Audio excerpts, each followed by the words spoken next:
नमस्कार दोस्तों, आप सभी का text book super coaching platform पे स्वागत है। मेरा नाम है प्रद्युमन त्रिपाठी और आज एक बहुत संगीन विषय पर हम बात करने वाले हैं regarding citizenship amendment act. Okay, आप सभी को पता चल चुका है कि 11 मार्च को from 11th of March citizenship amendment act has basically been implemented in India. Okay, 11 तारीख से 11 मार्च 2024 से सिटीजनशिप अमेंडमेंट एक्ट जो कि 2019 में पारित किया गया था। ठीक है, संसद द्वारा 2019 में पारित किया गया, उसके बाद राष्ट्रपति के हस्ताक्षर भी हो गए। ओके, तो 2019 में ये सब काम हो चुका था, परंतु उसके बाद हुए विरोध के चलते, ठीक है, उसके बाद आप सभी को पता है कि एक भीषण विरोध हुआ और साथ साथ कई जगह सांप्रदायिक दंगे भी हुए और उसको ध्यान में रखते हुए सरकार ने उस चीज को उस वक्त के लिए टाल दिया। और फिर अब 2024 के इलेक्शन के जस्ट कुछ महीने ही पहले चुनाव होने वाले हैं, अप्रैल के महीने में आपके। ठीक है, 2024 के लोकसभा चुनाव और उससे कुछ महीने पहले ही एक शानदार सी बोल सकते हैं, शानदार बोला जाए या फिर बोल सकते हैं एक एक बहुत महत्वपूर्ण निर्णय जो है भारत सरकार द्वारा लिया गया है, कैबिनेट द्वारा लिया गया है और उसके बाद इसको सिटीजनशिप अमेंडमेंट एक्ट को जो है लागू कर दिया गया है। कल से वो एप्लीकेबल हो चुका है। ठीक है, नाउ अब कुछ सवाल उठ रहे हैं कि इसको तत्काल क्यों लागू किया गया, इसके क्या प्रभाव पड़ेंगे, ऐसे बहुत सारे सवाल हैं, तो उन सब पे भी हम बात करेंगे। बट हमारा मेजर फोकस ये रहेगा कि एग्जाम में हमारे लिए तो सबसे इंपॉर्टेंट है। ठीक है, सिटीजनशिप अमेंडमेंट एक्ट में जो भी प्रावधान है वो सब आप जानते हैं, उसको भी मैं आपको थोड़ा हाईलाइट करके बताऊंगा। बट सबसे इंपॉर्टेंट हमारा एस्पेक्ट रहा है कि इससे एग्जाम रिलेटेड क्वेश्चंस क्या आ सकते हैं वो हमको पता होने चाहिए, और बाकी इसके क्या परिणाम हो सकते हैं, क्या इसके एस्पेक्ट्स हो सकते हैं, वो सब हम डिस्कस करेंगे। ठीक है, चलिए।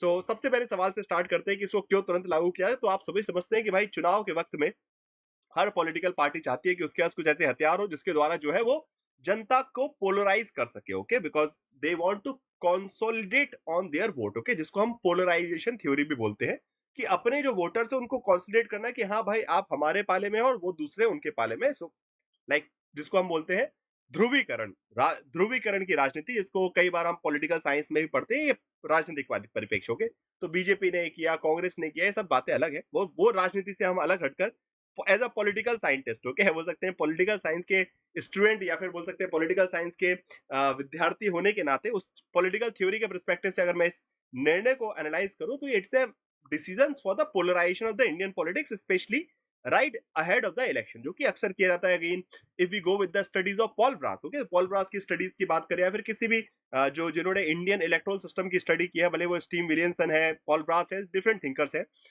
सभी ने इस बात पे बिल्कुल ये गौर फरमाया है कि बेसिकली जब इंडियन पॉलिटिकल पार्टीज जो है, ठीक है, वो कोई एक राजनीतिक दल की बात नहीं कर रहा हूँ कि आप ये मत सोचिएगा कि मैं सिर्फ बीजेपी की तरफ उंगली उठा रहा हूँ या फिर कांग्रेस की तरफ। सभी राजनीतिक दल करते हैं अपने वोटों की को संगठित करने के लिए, कंसोलिडेट करने के लिए कि हाँ भाई हमारे वोटर हमको ही वोट डाले। तो उस उद्देश्य से कुछ ऐसे मुद्दे चुनाव के वक्त उपजाए जाते हैं जिससे ये निर्धारित हो सके कि हाँ भाई हमारा वोटर हमें वोट डालेगा, किसी और मुद्दे पर वो जो है यहाँ वहां जाए किसी और पार्टी को वोट ना डाले। तो इसीलिए सिटीजनशिप अमेंडमेंट एक्ट के को अभी लागू करने का निर्णय लिया गया, जस्ट एक दो दिन पहले, जब आचार संहिता भी आपकी लगने वाली है कुछ तरीके से, जहाँ पे इलेक्शन, बिकॉज जैसे ही इलेक्शन शेड्यूल अनाउंस होंगे उसके बाद से आप जो है कोई बड़ा डिसीजन नहीं ले सकते सरकार। उसके बाद गवर्नमेंट जो है एक नाम मात्र की केयर टेकर एक्टिव एक पैसिव गवर्नमेंट के रूप में काम कर सकती है। तो वहां से ये निर्णय आया। तो इसका पर्सपेक्टिव तो आप समझते हैं कि तत्काल लागू करने का ऑब्जेक्टिव क्या है, कि इस जो डिसीजन है, ठीक है, जो कि अगेन बीजेपी के मैनिफेस्टो में भी था। ठीक है, it's not a new thing कि वो अब बोल सकते हैं गलत तरीके से कुछ कर रहे हैं। इसके लिए उन्होंने जनता से जनमत भी लिया है। उनके मैनिफेस्टो में 2019 के चुनाव में भी, 2000 उससे पहले भी मैनिफेस्टो में साफ साफ था कि हम सिटीजनशिप अमेंडमेंट एक्ट लाना चाहते हैं, जो बोल सकते हैं, जो आप बोल सकते हैं प्रताड़ित अल्पसंख्यक वर्ग के लोग हैं, prosecuted minority from Bangladesh, Afghanistan and Pakistan. Okay, उनका ये कहना है कि इस अमेंडमेंट एक्ट के तहत क्या कहा गया कि इन तीन देशों से आए हुए अल्पसंख्यक जो है, स्पेशली प्रताड़ित अल्पसंख्यक, यूज शब्द उपयोग किया गया है प्रोसिक्यूटेड माइनॉरिटीज, उनको जो है भारत में शरण दी जाएगी, और भारत में, सॉरी शरण नहीं, रेफ्यूजी नहीं, नागरिकता दी जाएगी। ठीक है, और भले वो इलीगल रूप से क्यों ना आए हो, अवैध रूप से क्यों ना आए हो, सभी को जो है एक प्रकार से भारत में नागरिकता देने का प्रावधान जो है इसके तहत आया है। और उसमें जान करके एक पर्टिकुलर समुदाय, मतलब मुस्लिम समुदाय को, मतलब मुस्लिम कम्युनिटी को छोड़कर बाकी सभी, ठीक है, तो गैर मुस्लिम कोई भी हो, मतलब हिंदू हो, वो चाहे सिख हो, चाहे वो जैसे जैन हो, चाहे बुद्ध हो, इसमें साफ साफ ये शब्द का उपयोग किया है। मैं भी आपको पढ़ा भी देता हूँ कि अमेंडमेंट एक्ट में, और उसी से वो एक जो मुद्दा है वहां पे जो हिंदू मुस्लिम डिवाइड है उसका एक बहुत अच्छा एग्जाम्पल आप देख सकते हैं कि उसको चुनाव के वक्त में जो हर बार आपको पता है कि पॉलिटिकल पार्टीज करती हैं, वो मैं कोई एक पॉलिटिकल पार्टी की बात नहीं कर रहा, सभी पार्टी करती हैं, चुनाव के वक्त में लोगों को बांटना और फूट डालो और शासन करो नीति आप सभी को पता है कई सालों से, कई सदियों से चली आ रही है, जो कि भले वो ब्रिटिशर्स हो चाहे भले वो अपने देश के नेता क्यों ना हो, तो फूट डालो शासन करो नीति का जो है इसमें इसके द्वारा जनता के बीच में एक सवाल जुड़ जुड़ जाएगा, जो कि अक्सर चुनाव के वक्त में सवाल कैसे होने चाहिए कि हाँ, बेरोजगारी की समस्या, महंगाई की समस्या और जो भी समस्या है, ठीक है, सुरक्षा, विभिन्न प्रकार की समस्या, उन समस्याओं से जनता सवाल ना पूछकर जनता जो है कुछ और दूसरे आधारभूत मुद्दों पे बात करना स्टार्ट कर देगी कि हाँ भाई, अ, नागरिकता की समस्या है, ये सब समस्या है। ये भी समस्या, ऐसा नहीं कि हम बोल सकते हैं कि नागरिकता की एक समस्या नहीं है, परंतु वो समस्या शायद तक अभी उतनी गंभीर नहीं थी, बट ठीक है, सरकार का निर्णय है, हम उसको एक्सेप्ट करेंगे। नाउ अब बात आती है कि इसके थोड़े से एस्पेक्ट जो कि आपके पॉलिटिकल साइंस के सब स्टूडेंट होने के नाते इंपॉर्टेंट है, तो उस पर थोड़ा सा हम डिस्कशन करते हैं। सबसे पहले तो मैं आप सभी से रिक्वेस्ट करूंगा कि एक बार text book super coaching platform को सब्सक्राइब भी कर लीजिए, जिससे आपकी इंपॉर्टेंट क्लासेस वीडियोस वगैरह मिस ना हो, और साथ साथ अपने टेलीग्राम ग्रुप को भी जरूर ज्वाइन कर लीजिएगा, ठीक है। अब जरा हम बारी बारी से कुछ इंपॉर्टेंट बातें डिस्कस करेंगे regarding this amendment act also as well as the provision of citizenship in India. Okay, Bharat में नागरिकता के जो प्रावधान है उसके बारे में कुछ महत्वपूर्ण जानकारी है जो मैं आपके साथ शेयर करूंगा, तो उसको जरा ध्यान से हम देखते हैं, ठीक है।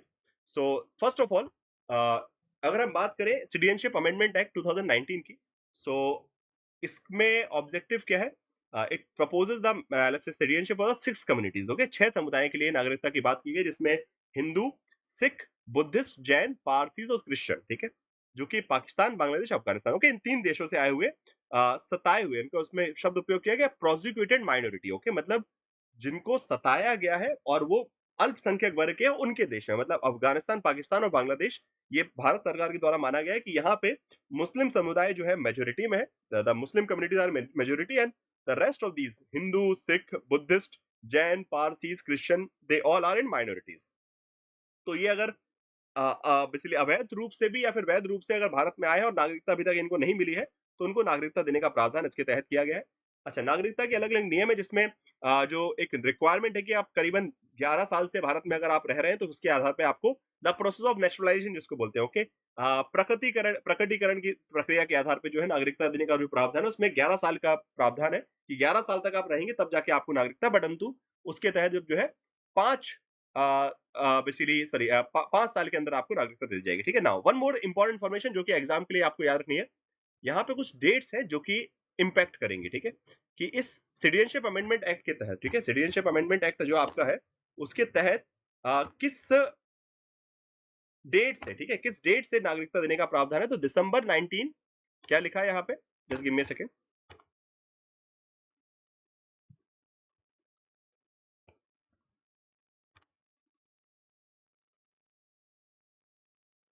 हाँ जी, सो ये जो डेट है 14 दिसंबर 2014, तो ये जो डेट है ये आपको एग्जाम में पूछा जा सकती है कि सिटीजनशिप अमेंडमेंट एक्ट जो है वो कब से, उस 2014 से पहले आए हुए, ठीक है, उसके बाद नहीं, 2014 से पहले जो भी पाकिस्तान, बांग्लादेश, अफगानिस्तान से प्रोसिक्यूटेड माइनॉरिटीज आई है उनके लिए एप्लीकेबल होगा, सभी के लिए नहीं, ठीक है, भले वो इलीगल माइग्रेंट क्यों ना हो, तो वो 11 साल से हटा के 5 साल कर दिया गया है रिक्वायरमेंट जो कि नेशनलाइजेशन की है, और इस अमेंडमेंट के थ्रू, एंड उसके बाद 11 मार्च से ये एप्लीकेबल हो चुका है। तो ये these are the few factual information जो कि आपको एग्जाम के लिए भी अपनी याद रखनी पड़ेंगे, एग्जाम में सीधे सीधे पूछी जा सकती हैं, तो इसलिए याद रखिएगा। नाउ इसके अलावा अगर हम बात करें भारत में नागरिकता के अलग अलग परस्पेक्टिव क्या है, तो आप सभी को पता है कि citizenship is a central matter. Okay, ये केंद्रीय विषय, this can also be asked कि जैसे क्वेश्चन आपने देखा होगा पिछले साल भी एग्जाम में आया था कि इनमें से कौन से जो है केंद्र सरकार के मुद्दे, कौन से राज्य सरकार के मुद्दे, तो नागरिकता जो है केंद्र सरकार का मुद्दा है। आर्टिकल नंबर 5 से लेके आर्टिकल नंबर 11 तक नागरिकता के नियम लिखे हैं कि व्हाट आर द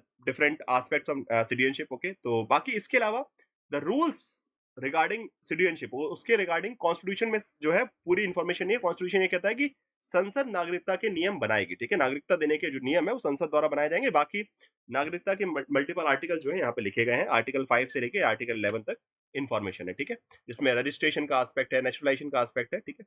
इसके अलावा सिटीजनशिप अमेंडमेंट एक्ट भी बना, ठीक है, तो एक तो नागरिकता के नियम संविधान में भी आते हैं और उसके बाद आपका एक्ट भी बनाया गया, सिटीजनशिप एक्ट जो है 1955 में आया। अच्छा, इसके तहत कुछ एस्पेक्ट रखेगा जिसके आधार पर जो है नागरिकता दी जाती है, जिसमें सबसे पहले आता है सिटीजनशिप बाय बर्थ। ओके, जन्म के आधार पर नागरिकता, ओके, जन्म के आधार पर नागरिकता, फिर उसके बाद नागरिकता डाइसेंट के नाम पे, मतलब आप बेसिकली वंशज है, ठीक है, मतलब एक तो हो गया जन्म के आधार पे, एक वंशज के आधार पे, एक पंजीकरण के आधार पे, ठीक है। तो citizenship by the registration and citizenship by the naturalisation. Okay, naturalisation का कंडीशन है जिसमें आप 11 साल से अगर आप रह रहे हैं तो फिर उसके बाद आपको नागरिकता 12वें साल में आप नागरिकता के लिए हकदार हो जाते हैं, ठीक है? बाकी एक है रजिस्ट्रेशन के लिए, जहाँ पे आप सीधी बात है सरकार से गुहार करेंगे कि मुझे नागरिकता दे दी जाए। अगर इंडियन गवर्नमेंट एक्सेप्ट करती है तो उसके हिसाब से आपको नागरिकता दे दी जाएगी, ठीक है? इसके अलावा बाय इनकॉर्पोरेशन ऑफ टेरिटरी, कि मान लीजिए भारत सरकार किसी क्षेत्र को अपने अंदर इंक्लूड करती है, जैसे कि सिक्किम को भारत में जोड़ा गया, ठीक है? फाइन। सो ऑटोमेटिकली वहाँ के लोग जो है उनको फिर नागरिकता दी जाएगी, ठीक है? तो नागरिकता मिलने के मुख्य रूप से 4 प्रकार है, ठीक है? एक तो जन्म के आधार पे, एक वंश के आधार पे, पंजीकरण के आधार पे और प्रकटीकरण के आधार पे। ये 4 चीजें एग्जाम में आज पूछी जा सकती है, ठीक है? आपको सीधा क्वेश्चन आ सकता है कि इनमें से कौन सा जो है नागरिकता प्राप्त करने का एक तरीका है भारत में या फिर नहीं है, ठीक है? तो जन्म, वंश, पंजीकरण और प्रकटीकरण, ये 4 तरीके हैं और इसके अलावा क्षेत्र के समावेश में जो कि भारत सरकार द्वारा किया जाए, इसमें जनता का रोल नहीं आएगा। तो these are the important things for the examination जो आपको याद रखना है। बाकी इसके अलावा भी और भी कुछ चीजें जो है डिस्कस करेंगे। बाकी आपका फाउंडेशन कोर्स चल ही रहा है, उसमें भी आप जुड़ सकते हैं फेसबुक सुपर कोचिंग प्लेटफॉर्म पे। यहाँ पे नंबर दिया है, इसमें ज्वाइन कॉल करके आप फाउंडेशन कोर्सेज को ज्वाइन कर सकते हैं। एंड ये था आज का हमारा discussion regarding citizenship amendment act. आप सभी को पता है लागू हो चुका है।